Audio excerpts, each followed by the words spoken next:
Hey guys, and welcome to Community Group Week. So excited that you are here. We believe that this tool is a great tool to help you better love Jesus, love each other, and love the world. So way to go you for engaging in this powerful tool this week. So we want to start by helping you to connect with the folks that are around you. So take some time, and whoever you are gathered with today, we want you to share these three things. What is it that you are grateful for? As you look at the past couple days, week, what's some things that you're grateful for? And then what are some things over the last couple days, or maybe as you look forward to the next couple days that have just been a real challenge or that you think will be a real challenge? Go ahead and share that.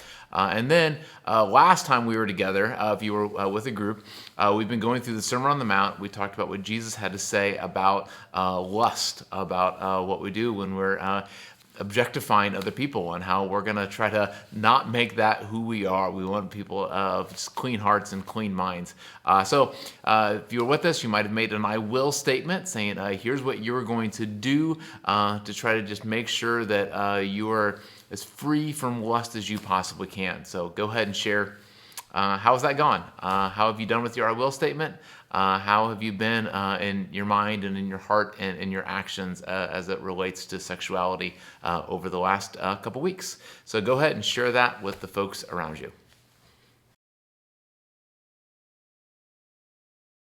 All right, well, for this week, we're going to continue to keep going through the Sermon on the Mount. So we are in Matthew 5:31 through 32.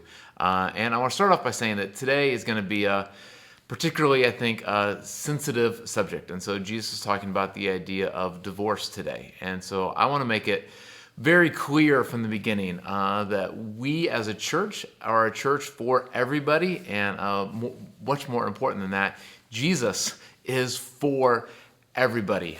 So if you are in a good marriage, if you're in a bad marriage, if you're in a great marriage, if you've been divorced, if you've been divorced and you're looking to get married again, if you've been divorced and you never want to get married again, if you're not married and you would like to get married, but it just seems like that's not coming together for you, if you're about to get married, whatever the state is that you are in, we are a church for you, and Jesus is for you 100%.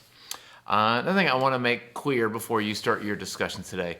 So one of the things that Jesus does throughout all of his teaching, and especially in this sermon, is Jesus is often lifting up what is the ideal. We've talked about it as here is the best possible way to live. I mean, this is God's plan A. And it's pretty clear that as you're going to read today, Jesus' plan A, as it is with marriage, is that marriage is going to be something that is permanent. Marriage is, two people who are saying, this is for better, for worse, for richer, for poor, sickness and health. This is, that we are going to be together. We are going to be committed to each other no matter what. Not that everything is always going to go beautifully. There might be really difficult times in our marriage. There might be really difficult seasons. But we are committing that we are going to be together no matter what. And I think that's pretty clear in this passage that that's God's ideal. That's what he wants marriage to be, is something that is this permanent commitment to people. We're going to be together no matter what. We're going to fight for this. We're going to work. We're going to make this thing, and then good things are going to come as we just are committed to this relationship. That's God's plan A. But something else that's always important to remember is that we follow a God that just is all about love and grace. And so yes, there is a plan A, and God wants us to shoot for that plan A. But when plan A doesn't work out, we have a God that is just full of forgiveness and grace and gives us second and third and fifth and sixth chances and says, okay, plan A didn't go as we wanted it to, so let's work on plan B. Let's work on plan C. Let's work on plan D. Let's keep working on this. And I think that's important as we go through this, just to remember that, yes, God has an ideal. We should absolutely shoot for it. But if you're someone who plan A has not worked out for you, God is not done with you yet. Jesus is not done with you yet. There is still a huge plan for you to live this blessed kingdom life that Jesus wants us all to experience. Another thing that I think it's important as you guys go into this passage today is that I think what we're focused on really, really matters. And in Jesus' day, it seems like when it came to this issue of marriage and divorce, that there was different ways in which you could focus. And so Jesus in particular, he seemed very focused on the idea of marriage, of like, how can we make it work? Is there any way, yeah, I know things are difficult right now, but like, is there anything you can do to like, can you go to counseling? Can you go to counseling again? Can you talk this out? Is there anything you can do to try to make this work? That seems to be Jesus' focus, is like, let's focus on finding a way to make marriage work, because marriage is supposed to be this ideal. On the other hand, it seemed like that there was a lot of folks in culture, and even some of the religious leaders, the Pharisees at that point, that seemed very focused on the idea of divorce. And so they were very focused on the idea of, okay, all right, so when do I get to pull the escape hatch on this thing? Like, when do I, when's enough? Like, okay, like, I know I've put in a little bit of time, but like, all right, let me know where the line is where I can say, okay, now it's okay for me to be gone. And like, I get both of those perspectives, but I think part of what Jesus wants us to do is he wants us to adjust our focus. And if you're in a relationship, if you're getting ready to get married, if you're in a good marriage, great marriage, if you're in a marriage that just seems really, really difficult right now, I think if you wake up every morning thinking, okay, how can we make this work? Let's focus on the marriage. That's going to lead you down one path. Or if you're waking up every day saying, this is just, wow, how much longer? What do I have to do to get out of this thing? What you're focused on matters. And so I think that's part of what Jesus wants us to see today. Another thing that might be new as you're reading this today is you'll see this idea of a certificate of divorce. And so what Jesus is referring there is about 2,000 years before this, a guy named Moses had gotten the law, we call it. And so this is the Ten Commandments and so much of the law that the Jewish people, the Israelites, lived under. And part of that law was a way, here's the path you take if you need to get divorced. And part of that was to give a certificate of divorce. And that was a huge thing in Jesus' day, and it was a huge thing 2,000 years before that. One of the things that we often see in the Bible and in the teachings of Jesus is that he is often moving us in a positive direction, and he's often moving us forward just like a few steps at a time. And oftentimes we're like, okay, but isn't there like more to go? Like, yeah, of course, there's like many, there's so much improvement that we can all make. But what often the Bible is doing is it's helping us just go down the road just a few really, really positive steps forward. And this divorce certificate in Moses' day and in Jesus' day would have been a huge step forward. It was an incredibly male-dominated society, so for the most part, it was the man who decided yes or no, are we going to get divorced? The women really didn't have a say in it. And if a divorce happened, a woman really had no rights. She was, going to end up to be destitute with, no real options. And so what the certificate of divorce did is it gave the woman a ton of dignity, a ton of honor, and it gave her the ability to be able to still have a property, to get married again. It gave her a chance where this wasn't going to be just as devastating of a thing for her.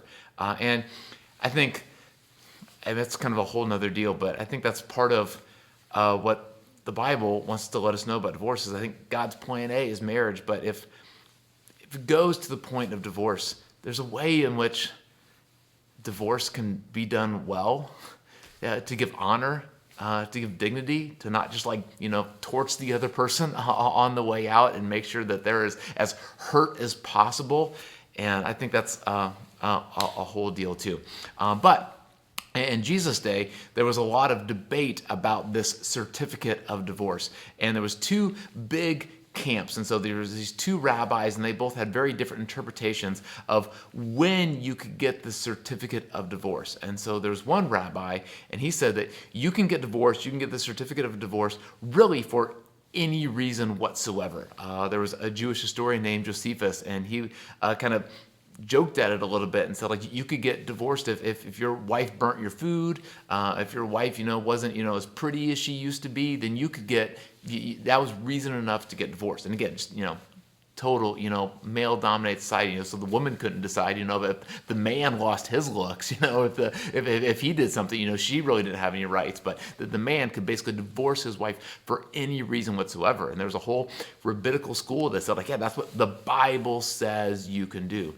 And then there was another rabbi, and he said that really the only reason you can get that certificate of divorce is for, like, super extreme cases, like if there's, a big affair, if there's, something just really, really big, then and only then can you get divorced. But again, you really, don't get divorced unless that's, you absolutely, fight for the marriage. And so there's kind of this big debate, and Jesus is kind of wading into this with this teaching, and you're going to pretty clear, I think, see where Jesus falls on, if you should just, pull the escape hatch and get divorced really for, any and all reasons, or, is it really kind of a last resort? Last thing I want to share as you guys are going through this discussion today, just a couple things that we are really, really big on as a church. One, if you're in a relationship, if you're thinking about being in a relationship, the idea of just rhythms, we've been talking about that a lot this fall, I think are huge, especially in relationships. And so if you want a great marriage, a marriage that's moving in a good direction, not moving towards divorce, just the rhythms of just spending time together, date nights, helping each other out, serving each other, can't be things that are just like occasional. These have to be regular rhythms that you work into your life. And I think those are huge. I think counseling is a really big thing. I think counseling is something that all couples, all individuals really should be a part of. This isn't like just like for when things are falling apart. This is to have someone else really look into your life and into your relationship can be a very helpful thing. We have a class called Emotionally Healthy Relationships. Some of you have already taken it. We're going to keep offering it as many times as we possibly can. I think that class teaches skills for all levels of relationship, but especially a marriage, romantic relationship. These skills are so important, and these are things that if you haven't taken the class yet, you should take the class and you should learn these skills and incorporate them. If you have taken the class, actually make sure you're taking the time to apply them. Do these tools on a regular basis. And lastly, part of the reason why you're in a group this morning, life shouldn't be lived alone. And when it comes to marriage, divorce, there's a lot of people who rush into marriages really quick without really consulting anybody, without really getting anyone else's advice, without getting any counseling, and that often doesn't end well.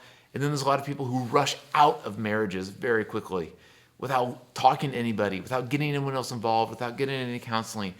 And so share what's going on with your life. If you want to be married and that's, a thing going on in your heart, share that with somebody.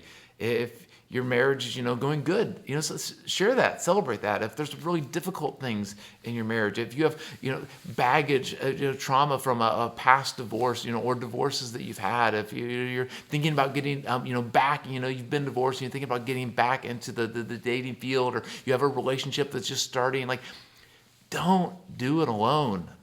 It's going to go better in a community of people. And so take some time to share. And again, share as much as you can with the group that you're with right now. But we also have groups, just two people, we call it a one-on-one. And so we really encourage you to be in that kind of relationship as well, because I know one level of your life that you're okay sharing in the group that you're in right now, and that's awesome. But there's probably an even deeper level that you might be more comfortable sharing with just one or two other people. But make sure you're sharing that. Someone else should know what's really going on in your head, what's really going on in your heart, what's really going on in your relationships. So here's what you're going to do in your group. Have somebody read the text, just 2 verses today, Matthew 5:31 through 32. Read that. And then someone else in your group, paraphrase it. Just kind of put it in your own words, kind of modern day, well, what do you think that this is saying? And then answer these questions. What stood out to you about this text? And then, what does this tell us about God? What does this tell us about what God thinks is important? What does this tell us about what God is like? And then what does this tell us about people?